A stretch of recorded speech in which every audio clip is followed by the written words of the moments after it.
দর্শক আমরা এই মুহূর্তে আছি আক্কেলের বাড়িতে। আপনারা দেখতে পাচ্ছেন যে আক্কেলের বাড়িতে দুর্বৃত্তদের একটা হামলা, সামান্য ছোট একটি ঘটনাকে কেন্দ্র করে দুর্বৃত্তরা আক্কেলের বাড়িতে উঠে গেছে এবং আক্কেলের ঘর চুর বাংকার অনেক চেষ্টা করতেছে। আমরা সরাসরি আপনাদেরকে দেখানোর চেষ্টা করতেছি। এই যে আক্কেলের ঘরে দুর্বৃত্ত ঢুকে পড়তেছে।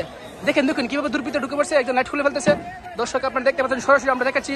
আমরা এই মুহূর্তে আক্কেলের ঘরের ভিতরে প্রবেশ করতেছি। আমরা দেখি দর্শক তারা কি করতেছে, দুর্বৃত্তরা যে দেখুন তারা কি করতেছে, নাশ দেখুন তারা সুকেশটা ভাঙার চেষ্টা করতেছে। একজন এই যে ফ্যান খোলার চেষ্টা করতেছে, এই যে আরেক চুরুদল দেখুন কি করার চেষ্টা করতেছে, সবকিছু খুলে ফেলার চেষ্টা করতেছে। দর্শক আপনারা দেখতে পাচ্ছেন যে আক্কেলের ঘরটাকে একদম 12টা বাজিয়ে ফেলছে দুর্বৃত্তরা। এই সামান্য তুচ্ছ একটা ঘটনাকে কেন্দ্র করে কি করতেছে, দেশে একটা অবস্থা এমন হয়েছে যে এখন ঝগড়া লাগলে মানুষ লুটপাট করে নিয়ে যায়। এই চুরের দলটা দেশে আগে এমন চুরের দল ছিল না, এখন এত চুরের দল কই থেকে যাইলো দর্শক আমরা জানি না। আপনি কিনে আসছেন ভাই?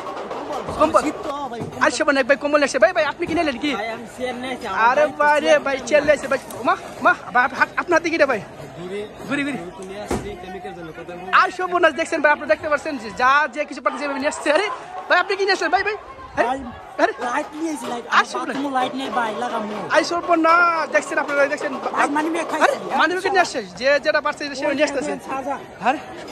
দেখতে পারতেছি আরেক ভাই জন্য কিনে আসছে। ভাই আপনি কিনে আসলেন ভাই?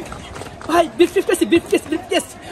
সোনাটা মনে আছে দিচ্ছি যে একজন ভাই আবার কিনে আসছে। ভাই আপনি কিনে আসলেন ভাই হ্যাঁ দেখেন ভাই ঘরে ডেক সুদা নিয়ে আসে পড়ছে দুর্বৃত্তরা, যে পারছে সেভাবে লুট করে নিয়ে যাচ্ছে। একদম চুরির দলে দেখেন সবকিছু নিয়ে যাচ্ছে দর্শক।